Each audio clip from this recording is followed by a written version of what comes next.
भारत भूमि में एक व्यक्ति हुए, बहुत बड़े ब्रांड रहे, उनके लाखों चेले हैं इस देश में भी विदेश में भी, और उनका वर्णन करना इसीलिए आवश्यक हो गया है क्योंकि पैसे की कोई कमी नहीं, अनुयायियों की कोई कमी नहीं। और मैं ऐसे व्यक्तियों की बड़ी सेवा करता हूं जिनके बड़े अनुयायी होते हैं। क्यों? उनके किसी भी कथन से और उनके किसी भी कृत्य से लाखों लोग स्पष्ट प्रभावित होते हैं। उस प्रभाव से लोक और परलोक बनता बिगड़ता है, धर्म की समझ सही या गलत दिशा में जा सकती है। तो उस महापुरुष ने, अभी तक महापुरुष कह रहे हैं क्योंकि नाम नहीं लिए, जब नाम लेंगे तो महापुरुषत्व का आप स्वयं परीक्षण करेंगे। उन्होंने बहुत से पुस्तक लिखे, बहुत से टीकाएं लिखी, श्रीमद् भागवत पर भी लिखा, इस प्रसंग पर भी लिखा। तो उन्होंने इस प्रसंग की व्याख्या में लिखा कि दुर्वासा जी अभक्त थे। दुर्वासा जी भगवान के भक्त नहीं थे, ज्ञानी थे, साधक थे, भक्त नहीं थे, भक्ति की उनको संसिद्धि नहीं थी, ये उन्होंने स्पष्ट लिखा। और जब उन्होंने इस्लाम पर लिखा, ईसाइयत पर लिखा, तो क्या लिखते हैं?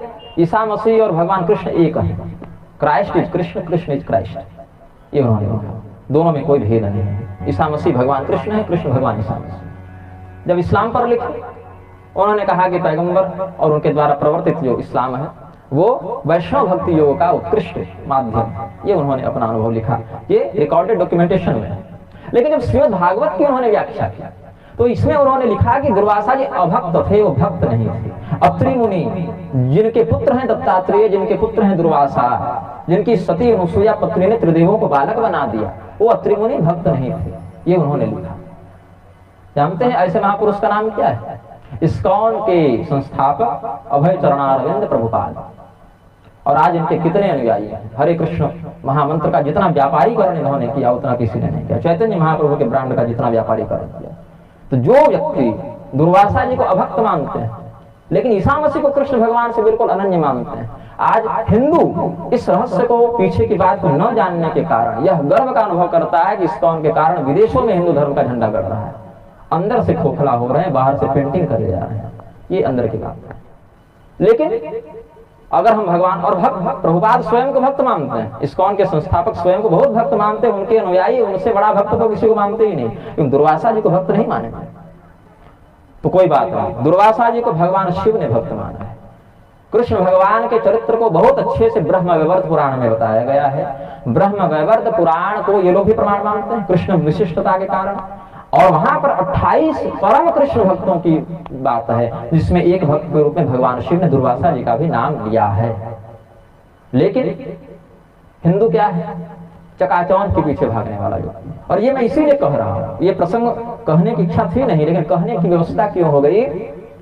आज प्रातःकाल किसी महानुभाव ने हमें एक वीडियो भेजा, स्वामी राजेंद्र दास जी का, वृंदावन मलुपीठाधीश्वर स्वामी राजेंद्र दास जी। उन्होंने अपने प्रवचन में कहा, प्रभुपाद की बड़ी प्रशंसा की है। शायद वो भी इस रहस्य को नहीं जानते होंगे, इसीलिए उन्होंने ऐसा कहा।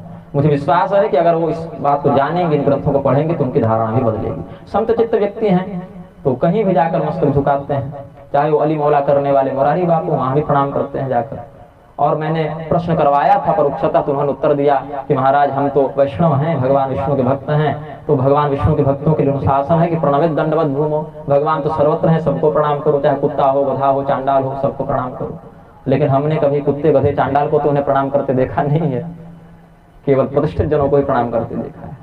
मैं इस रामानुज कोर्ट में बैठा हूँ, यह श्री रामानुजाचार्य जी की गद्दी है। श्री रामानुजाचार्य जी के अनुशासन से संचालित होता है, होना चाहिए, जितना होता है उतने अंश में सराहनीय है। लेकिन स्वामी राघवाचार्य जी, उनसे मेरे निजी संबंध बहुत अच्छे हैं, लेकिन मैं कहूंगा क्योंकि उनको, स्वामी राजेंद्र दास जी को, स्वामी राघवाचार्य जी को लाखों लोग धर्म जगत के आदर्श के रूप में देखते हैं, जिसमें एक हम भी हैं। और अगर वो इस्कॉन जाते हैं, प्रभुपाद के गले में माला पहनाते हैं, उनको प्रणाम करते हैं, तो वहां पर अगर स्वामी राघवाचार्य जी का मस्तक झुकता है तो उनका नहीं झुका, जगत गुरु रामानुजाचार्य का मस्तक झुका, जो हम सहन नहीं कर सकते। आप व्यक्तिगत रूप से जाकर झुकाइए, कोई दिक्कत नहीं, लेकिन जिन ग्रंथों में भगवान शिव ने स्वयं दुर्वासा जी को भगवान का परम भक्त बताया हो, ऐसे दुर्वासा जी को अभक्त कहने वाले प्रभुपाद को अगर आप माला पहनाएंगे, उनको भगवान का भक्त बताएंगे और दुर्वासा जी को अभक्त सिद्ध करेंगे, स्वामी राघवाचार्य जी का मस्तक झुकेगा तो सनातन की हानि शायद न हो। व्यक्तिगत विषय हो सकता है, व्यक्तिगत संबंध हो सकता है। मैं जगत गुरु रामानुजाचार्य जी का मस्तक झुका हुआ नहीं देख सकता हूँ, यह मेरी व्यवस्था है, इसीलिए मैं बोलता हूँ।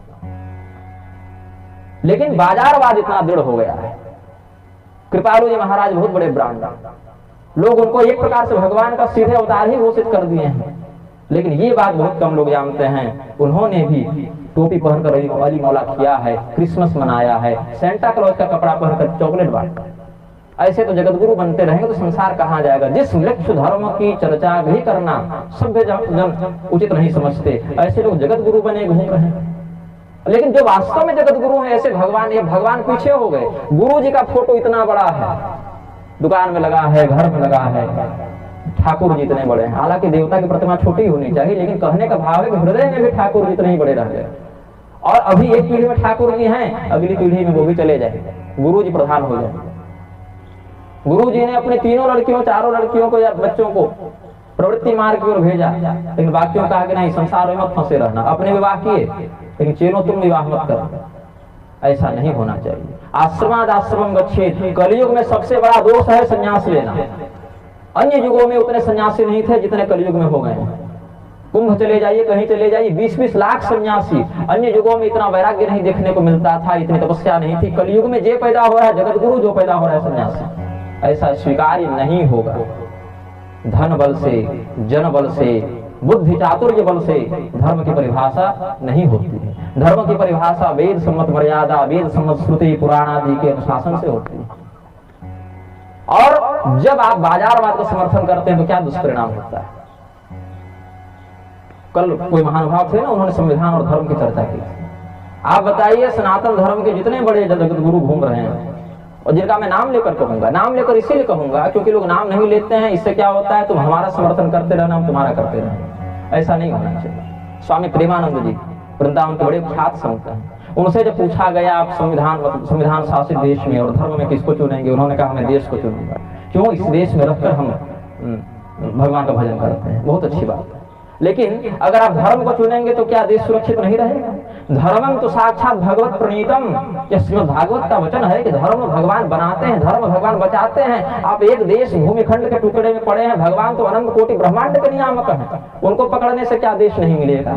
समष्टि को पकड़ेंगे तो व्यष्टि तो स्वयं प्राप्त हो जाएगी, लेकिन व्यष्टि को पकड़ेंगे तो समष्टि को प्राप्त नहीं कर पाएंगे। राजा बलि जो है देश पकड़ कर रखते तो देश भी जाता, ये भी नहीं रहता। देश भूमि का टुकड़ा तो पाकिस्तान में भी है, बांग्लादेश में भी है। धर्म नहीं रहा वहां, धर्म को बचाएंगे तो भूमि का खंड भी बचा रहेगा। ये बात, और ये बात मुझे इसीलिए बोलनी पड़ रही है क्योंकि स्वामी राघवाचार्य जब इस्कॉन गए, भारत के एक व्यक्ति ने विरोध नहीं किया। बांग्लादेश से एक हिंदू ने मुझे मैसेज किया कि स्वामी राघवाचार्य जी पर इतनी आस्था, अगर वो ऐसा करेंगे तो हम लोग कहाँ जाएंगे। हम लोग, पता है बांग्लादेश में हिंदू धर्म को कैसे बचा कर रखे हुए हैं, कितने अत्याचार सहते हैं। एक व्रत करना होता है तो शंखनाद करने के बाद थोड़ा आवाज नीचे रखते हैं, पता नहीं कौन गला काट के कब चला जाए।